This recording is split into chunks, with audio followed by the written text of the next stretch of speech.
Thank you. So I'm not Kelby. Kelby is the superintendent at Ghana State Park, and he's going to be hosting the Solar Eclipse Village that we're doing in Uvalde County. And one of the projects that we're doing there is helping make the eclipse viewing much more accessible by looking at assembling eclipse viewing tents. So is there a... Oh, sorry.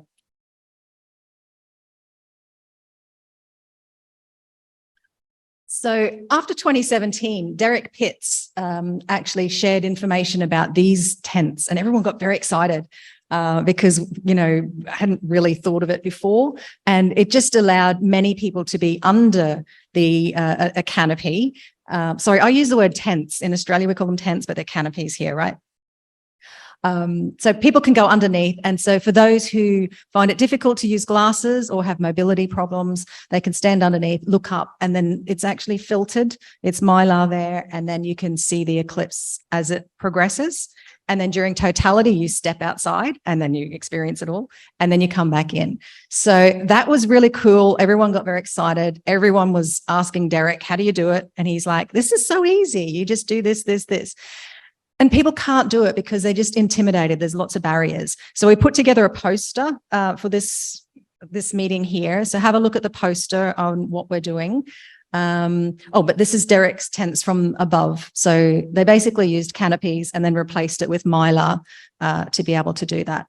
So what we're hoping to do is trial how to make these tents because it seems easy and straightforward, but actually when you start doing it, there's a lot of barriers and difficulties. The material is really quite thin, and connecting it up in a way that actually it doesn't break because it's eye safety, right?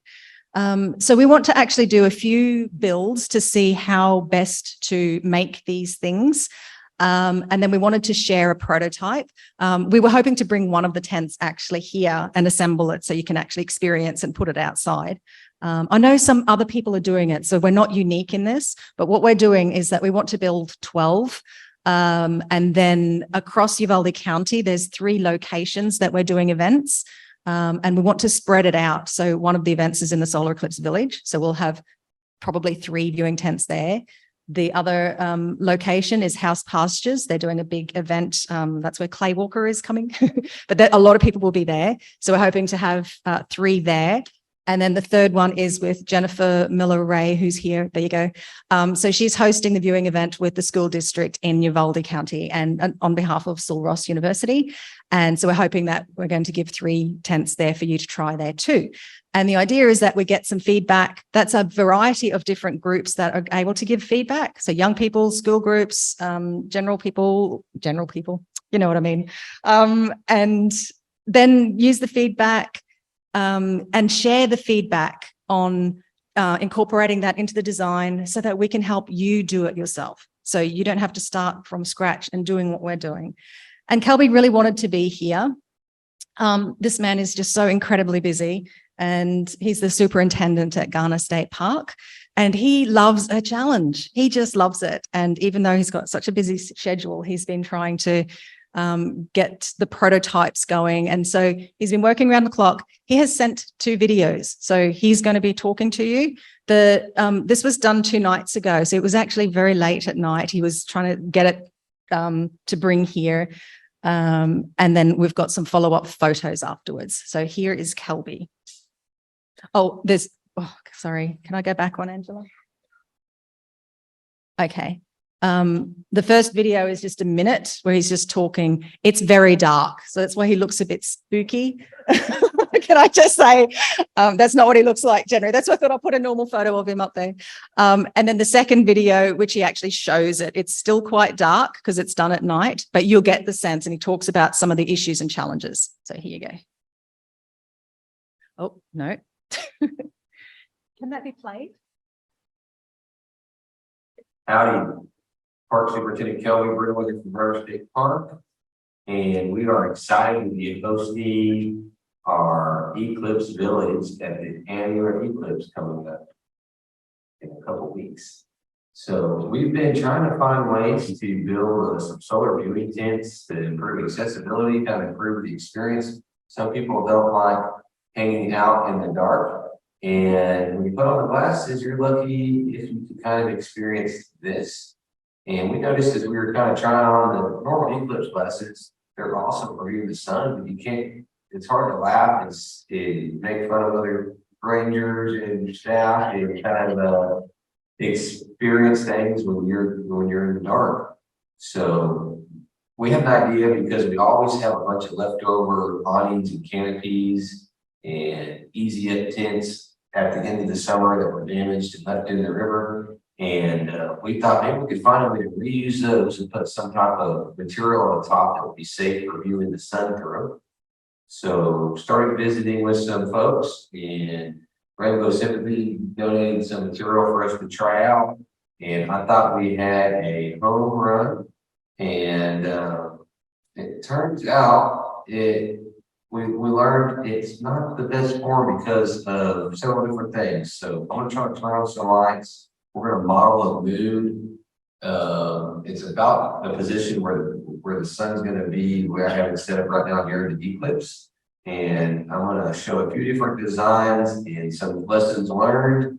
And some lessons learned the hard way after doing sampling with small pieces of material that act a little bit different, as we know, we put them with a little bit of wind and we put them in a potential canopy setting.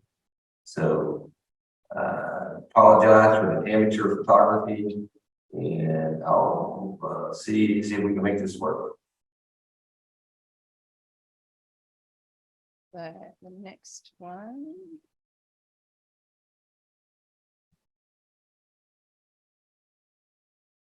I think we found the canopy when it has the 4 triangles all coming to a point group is it's really hard to put your solar viewing panel unless you can cover the entire roof in one spot. So I'm sitting in one corner and the moon is about what I have position where the sun's going to be for the eclipse.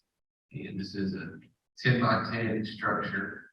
And if I'm sitting in one corner, you can kind of see that the moon is in this quadrant. Or move to the center.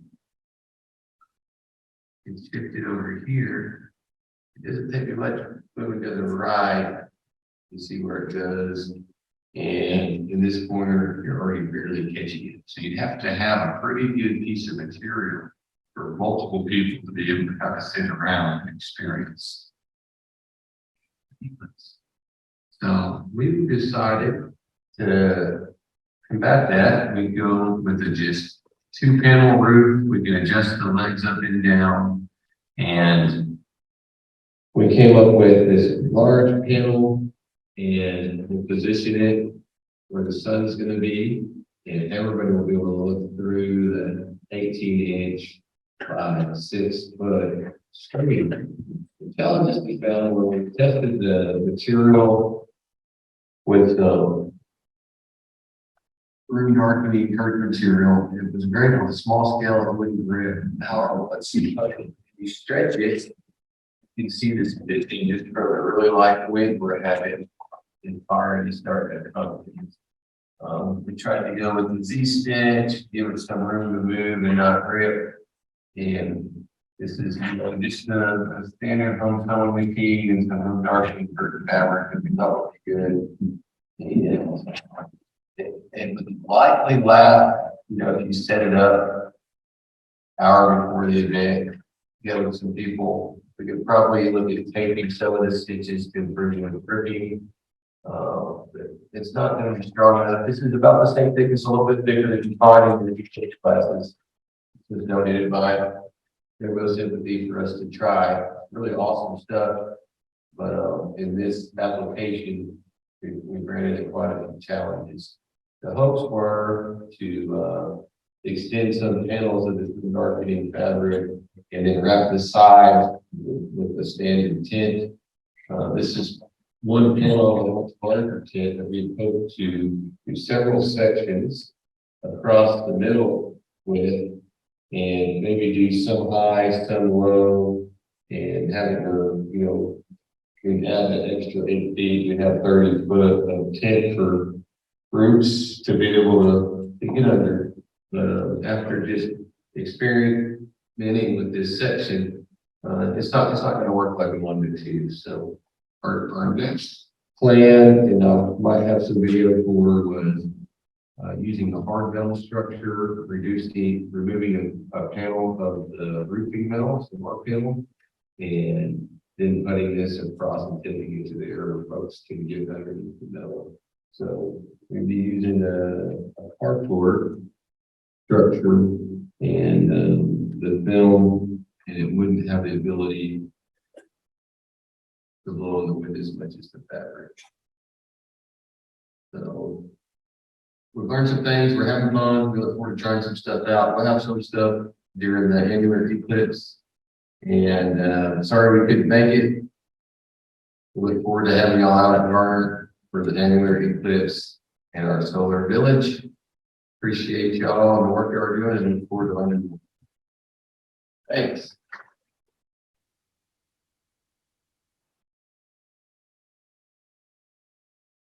And then he said, oops, sorry. And then he sent through like a daytime picture. He said, you know, I think we're actually moving forward with, you know, attaching things, but he just wanted to share, it's not easy. Like there are, every time you try something new, there's challenges. And so it is about, you know, if one team kind of keeps going with the challenges and tries to overcome, and then we share what works best. So we want to share, you know, what options are available for you, what size canopy is the best one, what type of material, how you attach it. So we want to do all that trialing so we're able to just make it easy for everybody else.